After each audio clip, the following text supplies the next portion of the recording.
everyone, today we'll learn about bioinformatics databases.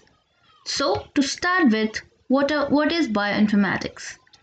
Bioinformatics is the application of information technology to store, organize and analyze the vast amount of biological data which is available in the form of sequence and structures of protein and nucleic acids. Coming over to what are biological databases? A biological database is a collection of data that is organized so that its contents can be easily accessed, managed, and updated. The activity of preparing a database can be divided into: first, we have to collect data from which we want to get some results. Then second is making it available to a multi-user system so that that data can be used by large number of people and it can help in research purposes. So why there is need for databases? Basically, initially there were very less development in the field of bioinformatics, but as newer technology came into picture, the number of sequences increased tremendously. So it is impossible for any one person to use all these informations. So a general database was established so that all the sequences can be submitted to that database and it can be available to the complete science fraternity and it can be used for research purposes. So what are these biological databases and how they are classified? So biological databases are classified on different bases. The first one is based on the data type. That is, the data which we are submitting is of what? It is a genome database, it is a sequence, it is a structure, or it is a microarray information, it is an enzyme, it is a pathway. So what kind of information is there? Based on that, the database has been divided into genome database, sequence database, structure database, microarray database, enzyme database, and pathway database. Next, based on the data access, that is who can use these data, the databases are classified into publicly available, that are open and can be used by anyone who needs the data. Second type is available with copyright, that is you need some permission to use that particular data. And third, browsing only, that is you can browse that data but you cannot download or you can use it for your own purposes. Fourth is restricted SQL queries. Then coming over to the next type, that is based on the data source. So based on data source, whether the data has been collected or the data has been modified, these databases are classified into primary database and secondary database. The primary database, the few examples of primary databases are GenBank, EMBL, DDBJ, UniProt, PDB and Tramble. Secondary database constitute of RefSequence and SwissProt. The next type is based on the maintainer status. So there are different organizations who maintain these databases. So based on that, the databases are classified into three types, that is NCBI, EMBL and SIB. Later, as we move through this lecture, I'll show you the interface of different type of databases that are used publicly and that is available readily. So biological databases can be broadly classified into sequence, structure and pathway databases. These sequence databases, they're applicable to both. It can be a nucleic acid sequence or it can be a protein sequence. Whereas structure databases are applicable to only proteins. So what are these sequence databases? So we all know that the nucleotide and proteins, they are made up of sequences. So these databases, they have the complete sequence of a particular nucleic acid or of a particular protein. So these nucleotide and protein sequence databases represents the most widely established biological databases. They serve as repositories for web lab results and the primary source of experimental results. Different type of sequence databases are: number one, GenBank. GenBank nucleotide database is maintained by the National Center for Biotechnology Information, that is NCBI. which is part of National Institute of Health (NIH), a federal agency of the US government. Second is EMBL, that is European Molecular Biology Laboratory. This EMBL nucleotide sequence database is maintained by the European Bioinformatics Institute. Third type of sequence database is DDBJ, that is DNA Data Bank of Japan. It is a biological database that is run by the National Institute of Genetics, Japan. Then comes the Protein Information Resource, that is PIR. It is an integrated public bioinformatics resource that supports genomic and proteomic research and scientific studies. PIR has provided many protein databases and analysis tools, including the PIR International Protein Sequence Database, that is PST, or functionally and annotated protein sequences. Then we have SwissProt. SwissProt is a protein sequence database. It is well known for its minimal redundancy and it has high quality of annotation. It uses standardized nomenclature and links to specialized databases. Then comes Tramble. Tramble is also a part of the European Bioinformatics Institute. In collaboration with SwissProt, introduced another database, that is Tramble, that is translation of EMBL nucleotide sequences databases. So all the nucleotide sequences which is submitted to EMBL they are translated and then they are deposited to Tramble, that is translation of EMBL nucleotide sequence database. This database consists of computer annotated entries derived from the translation of all the coding sequences in the nucleotide database. Then coming over to structure database. We all know that protein has got different type of structure. It has primary, secondary, tertiary and quaternary structures.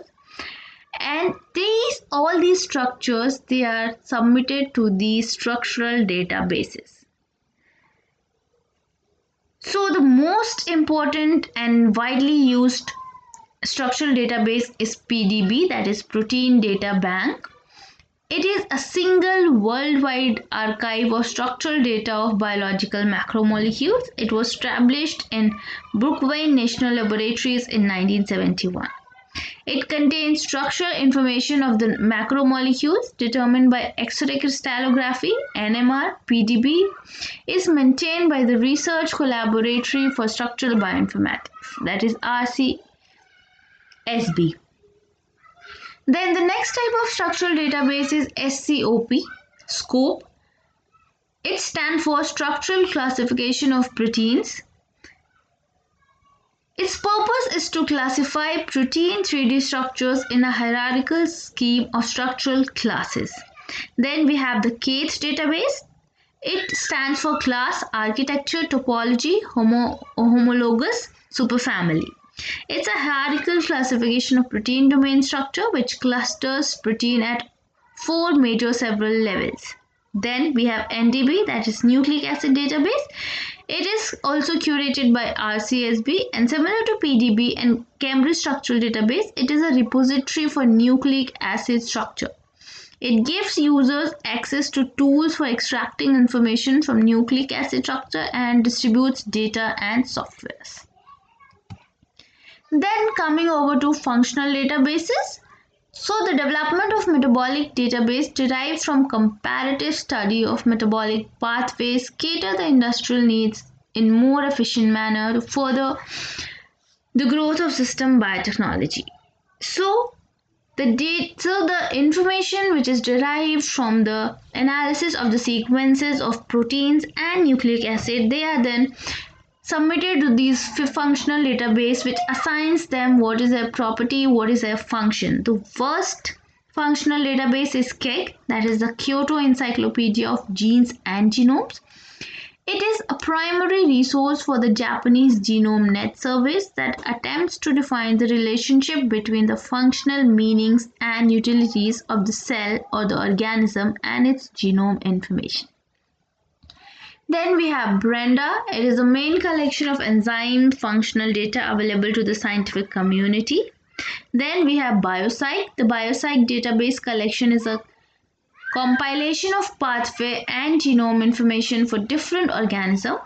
It includes two other databases, that is EcoCyte, which is for Escherichia coli K12, and Metacyte, which has description of more than 300 organisms.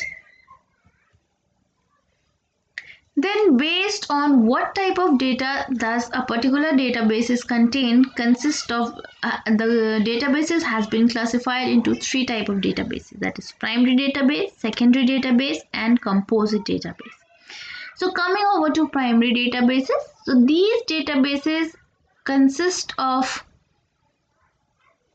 information that is derived directly from any experiment. That is, the database consisting of data derived experimentally, such as nucleotide sequence and 3D structures, are known as primary database. The three most important primary databases are GenBank, EMBL, and DDBJ, which work together in sharing each other's information on a regular basis. Then comes the secondary database. So as the name suggests, the secondary database contains the data that is obtained through the analysis or treatment of data present in the primary database. So it can contain conserved protein sequences, signature sequence, active site residues of protein families which are obtained from multiple sequence alignment of related proteins, etc. The example of secondary databases are KEGG, that is Kyoto Encyclopedia of Gene and Genomics, as discussed earlier, and PFAM or SCOP. Then the third type of database is composite database. So this composite database is a collection of several, usually more than two primary database sources. This helps in lessening the tedious task of searching through multiple databases referring to the same data. The example of composite databases are OWL and NCBI. So now I'll be showing you the interface of the three most important primary databases, that is NCBI, EMBL, and DDBJ. And these three organizations, they work in coherence with each other, sharing each other's information on a daily basis. And these are the most readily available and used open source databases. So this is the interface of NCBI, that is National Center for Biotechnology Information. This page, as you can see, give you different type of options, whether you want to submit a data, whether you want to download a data, where you want to get information related to sequence, structure, pathways, anything you can do on this site. So in this side, at the right hand side, you can see there are popular resources. These popular resources can be accessed to get information, which includes PubMed, PubMedCare, PubMed Health. Then the most important use of NCBI is for BLAST, that is Basic Local Alignment Search Tool, which is used for comparing any two nucleotide or protein sequences. This I'll be taking in the next lecture in a very detailed manner, what is BLAST and how to perform BLAST using this NCBI site. So this NCBI creates public database, conduct research in computational biology, develop software tools for analyzing genome data. The NCBI is a part of United Nations National Library of Medicine, that is NLM, a branch of National Institute of Health. Coming over to EMBL, this is the home page of EMBL nucleotide sequence database. Here also you can see we have a search option where you can see wherever you can write any information that you want to know. You want to access the sequence of any gene, any protein, or any chemical. So you can just type the accession number or name of that particular gene of any organism, and then that information will come up. So this platform is also mainly used for the data resources and for the research purpose. Then coming over to DDBJ, that is DNA Data Bank of Japan. This is the home page of DDBJ Center, and you can see there are many options which you can use according to your need, such as search and analysis, submission if you want to submit any sequence, Then download, you want to access any sequence and you want to download that sequence. Then they have the option of supercomputer, then statistics, activities, training, and everything. So these are the three primary databases which are interconnected to each other, and they contain millions of nucleotide and protein sequences which can be retrieved, and these are open to all, and anybody can take information from these data banks and they can take the sequence and they can use for their own purpose, for the research purpose, or for any studies they want, and these are freely available, so anybody can use it. So thank you very much. In the next video lecture we'll study about different resources of these all databases. Thank you.